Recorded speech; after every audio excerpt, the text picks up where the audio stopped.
వామాకు ఇది ప్రతి ఒక్కరింట్లో పెంచుకోవలసిన మొక్క. ఆయుర్వేదంలో చాలా హెల్త్ బెనిఫిట్స్ ఉన్నది. ఇది 1/2 లీటర్ నీటిలో చిటికెడు పసుపు వేసి 10 వామాకులు చిన్న చిన్న ముక్కలుగా తుంచి కషాయం చేసుకొని ప్రతిరోజు తాగామంటే దగ్గు, జలుబు, బ్రీతింగ్ ప్రాబ్లమ్స్, కిడ్నీలో స్టోన్స్ ఉన్న వాళ్ళకి స్టోన్స్ కరిగిపోతాయి. హార్ట్ హెల్తీగా ఉంటుంది. గాయాలు మానటానికి కూడా ఈ ఆకు రసం వాడతారు. ఈ ఆకును ప్యాన్పై కొంచెం వేడి చేసి రసం తీసి పిల్లలకు ప్రతిరోజు 1 స్పూన్ పరగడుపున తాగించామంటే దగ్గు, జలుబు, కడుపు ఉబ్బరం, కడుపు నొప్పి తగ్గిపోతాయి. ఈ వాము ఆకు తేనెతో తిన్నామంటే అసిడిటీ తగ్గిపోతుంది, ఇండైజెషన్ తగ్గి బాడీలో ఇమ్యూనిటీ పెరుగుతుంది, మన బాడీలో ఫ్లమ్ తీసేస్తుంది. ఆయుర్వేదంలో చెప్తారు ఇలా. నిద్ర పట్టని వాళ్లకు దీని వాసన పీల్చుకున్నామంటే నిద్ర బాగా పడుతుంది.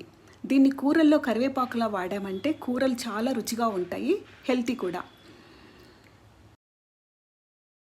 వామాకులో ఉన్న కెమికల్ వల్ల అల్సర్స్ తొందరగా తగ్గిపోయి బాగా హీల్ అవుతుంది అని ఆయుర్వేదం చెబుతుంది. కొలెస్ట్రాల్ సమస్య ఉన్న వాళ్లకు బ్యాడ్ కొలెస్ట్రాల్ తగ్గిపోయి మంచి కొలెస్ట్రాల్ పెరుగుతుంది.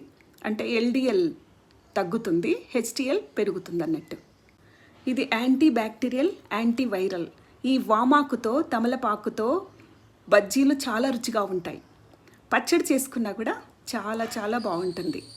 ఎండుమిరపకాయలతో చేసుకోవచ్చు ఒక రకం, పచ్చిమిరపకాయలతో ఇంకో రకం చేసుకోవచ్చు. సర్వేజన సుఖినో భవంతు.